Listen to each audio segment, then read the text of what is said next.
বিশ্বসেরা allrounder Shakib Al হাসানের সাথে একটি বিজ্ঞাপন করেছিলাম, সেটা কখনো অন এয়ারই হয় নাই। সাকিব ভাইয়ের সামনে থেকে আমি সিঙ্গারা উঠায় নিয়ে খেয়ে চলে যাই। সাকিব ভাই গেম খেলতে থাকে। সাকিব আল হাসান ভাইয়াকে আমি কিছু কোয়েশ্চেন করছি, 3টা কোয়েশ্চেন করছিলাম। আমার লাইফে যখন আমি কিছু ডিফিকাল্টিসে পড়ি তখন আমি চিন্তা করি যে আচ্ছা, সাকিব আল হাসান ভাইয়া তো আমাকে এই কথাটা বলছিল। 2019-এ আমি বেসিক্যালি স্টার্ট করি।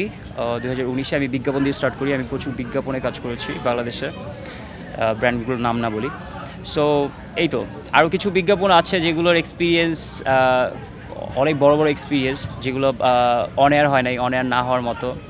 মানে অন এয়ার হয় নাই বলতে গেলে সেগুলো অন এয়ার হয় নাই বিকজ অফ সাম ইস্যুস যেগুলো ইন্টারনাল তাদের ব্যাপার থাকতে পারে। বাট ওগুলো কিছু ম্যাসিভ এক্সপিরিয়েন্স ছিল। As like বিশ্বসেরা allrounder Shakib Al হাসানের সাথে একটি বিজ্ঞাপন করেছিলাম, সেটা কখনো অন এয়ারই হয় নাই। সো ওইটার একটা এক্সপিরিয়েন্স, ওইটার যে এক্সপিরিয়েন্সটা ছিল যে সাকিব ভাইয়ের সামনে থেকে আমি সিঙ্গারা উঠায় নিয়ে খেয়ে চলে যাই। সাকিব ভাই গেম খেলতে থাকে। তো ভাইয়া দেখে কিউট। সো এরকমই ছিল গল্পটা আর কি, টিভিসিটার। সাকিব আল হাসান ভাইয়ের সাথে আমি শুটিংয়ের ফাঁকে যতটুকু কথা বলছি বা যতটা গল্প করছি শুটিংয়ের ব্রেকে, ভাইয়াকে আমি কিছু কোয়েশ্চেন করছি, 3টা কোয়েশ্চেন করছিলাম। একটা হচ্ছে বাংলাদেশের পারিপার্শ্বিক অবস্থা, অ্যাজ লাইক সিচুয়েশন যেরকম গভর্নমেন্ট অর সামথিং। আরেকটা করছিলাম হচ্ছে তার ক্যারিয়ার নিয়ে, আরেকটা হচ্ছে তার ইন্সপিরেশন নিয়ে, যে আসলে তিনি কীভাবে নিজেকে নিজে ইন্সপায়ার করেন অথবা মোটিভেট করেন এত ভালো খেলা অথবা মানে সামনের দিকে এগিয়ে যাওয়ার জন্য। তিনি যখন আসলে স্ট্রাগলার ছিলেন, বা স্ট্রাগলার না, আই মিন যখন তিনি গ্রো করতেছিলেন। সো তখনকার টাইম তো ভাইয়া খুব স্বচ্ছভাবে আমাকে খুব সংক্ষেপে আমাকে খুব মানে ডিফারেন্ট কিছু অ্যান্সার দিচ্ছে, যেটা আমি এখনও আমার লাইফে আমি কিছু জায়গায় যখন মনে হয় যেটা এই জায়গাটা আসলে সাকিব ভাইয়া তো আমাকে এটা কথাটা বলছিল। সাকিব আল হাসান ভাইয়া সব বিশ্বসেরা অলরাউন্ডার আসলে এরকম কিছু কথা বলছে যেটা আমার লাইফে ইম্প্যাক্ট ফেলে কিছু জায়গায়। আমার লাইফে যখন আমি কিছু ডিফিকাল্টিসে পড়ি তখন আমি চিন্তা করি যে আচ্ছা, সাকিব আল হাসান ভাইয়া তো আমাকে এই কথাটা বলছিল। ওকে, ঠিক আছে, তাহলে এটাকে এইভাবে করে দেখি কি হয়।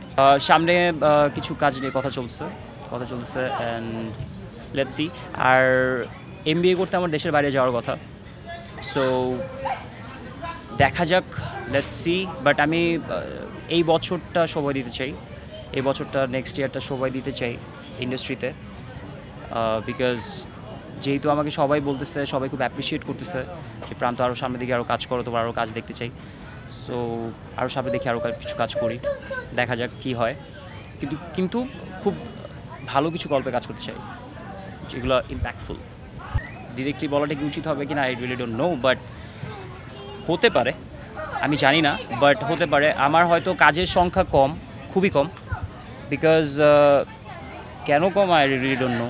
এমনও হয়েছে যে আমার পরে যারা ইন্ডাস্ট্রিতে আসছে তারা অনেক বেশি কাজ পাইছে, হয়তো তাদের যোগ্যতায় পাইছে অবশ্যই, বাট সিন্ডিকেট কিনা I really don't know. But আমার কাছে মনে হয়েছে যে দ্যাট আমি যদি ক্যাপেবল হয়ে থাকি, ওয়াই আমার কাজ এত কম, বাট ইয়েস, একটা জিনিস আমি ইন্ডাস্ট্রির প্রতি অনেক কৃতজ্ঞ, ইন্ডাস্ট্রি সবার প্রতি অনেক কৃতজ্ঞ, এটা বলতেই হবে।